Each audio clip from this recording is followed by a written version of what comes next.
वहीं अब आपको दिखाते हैं उत्तराखंड की तस्वीर, जहां हरिद्वार में कल शाम मूसलाधार बारिश हुई और उसके बाद देखिए भारी बारिश के बाद गंगा नदी लगातार उफान पर है। नदी किनारे खड़ा ये कांवड़ियों का ट्रक किस तरह से इस नदी में समा गया, ये देखिए तस्वीरें किस तरह से नदियां यहां पर उफान पर है। उत्तराखंड के हरिद्वार की तस्वीर आपको दिखा रहे हैं। कल शाम हुई मूसलाधार बारिश से पूरा शहर जलमग्न हो गया। खड़खड़ी सूखी नदी में अचानक नदी में आए सैलाब में कांवड़ियों का एक ट्रक बह गया। तस्वीरें वाकई में डराने वाली है, खौफ पैदा करने वाली है।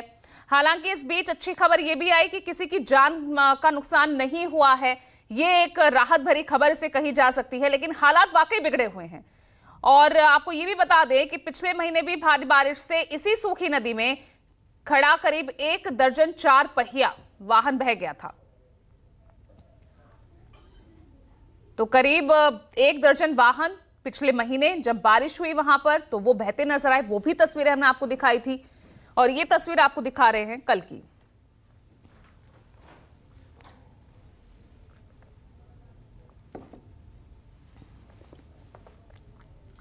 तो नदी किनारे खड़ा ये कांवड़ियों का ट्रक किस तरह से नदी में समा गया। लेकिन राहत की बात यह रही कि किसी तरह किसी की जान माल का नुकसान नहीं हुआ है। ये एक बड़ी राहत की खबर। तो उत्तराखंड के हरिद्वार की ये तस्वीर आप देख रहे हैं।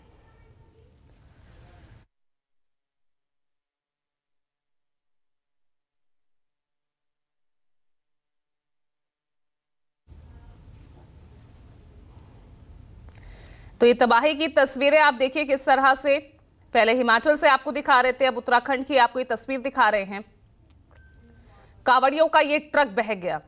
यही सूखी नदी जो लगातार उफान पर है। जैसे ही बारिश होती है सबसे पहले इसी नदी में जलस्तर बढ़ता नजर आता है।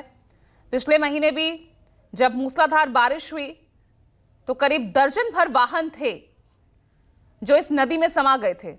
और कल की ये तस्वीर जब कांवड़ियों का ट्रक बह गया। और इसी के साथ देखिए एक और बड़ी खबर आपको बता दें, उत्तराखंड में भी कई जगह पर बादल फटने की घटनाएं सामने आई है। केदारनाथ, टिहरी, जागेश्वर, यहां पर बादल फटा। केदारनाथ में बादल फटने के बाद भारी तबाही देखने को मिली है। देखिए बारिश भी लगातार हो रही है और बादल फटने की घटना के बाद आप देख सकते हैं कि किस तरह से यहां पर भी सब कुछ अस्त व्यस्त दिख रहा है। हालांकि एसडीआरएफ और एनडीआरएफ की टीम मौके पर मौजूद है। चलो और लगातार हम देख भी रहे हैं किस तरह से यहाँ पर तीर्थ यात्री किस तरह से रास्ते में फंस जाते हैं और किस तरह से उन्हें निकालने की लगातार कोशिश की जा रही है। दूर तक आप देखेंगे तो लगातार आपको सिर्फ और सिर्फ यहाँ यात्री फंसे हुए नजर आएंगे। तो हिमाचल टू उत्तराखंड लगातार ये बादल फाट तबाही हम आपको दिखा रहे हैं। हिमाचल की तस्वीर आपको दिखाई, अब यहाँ उत्तराखंड में भी इसी तरह बादल फटने के बाद स्थिति का जायजा लेते हुए एनडीआरएफ, एसडीआरएफ की टीम और जो फंसे हुए यात्री हैं उनको भी निकालने के लिए कोशिश लगातार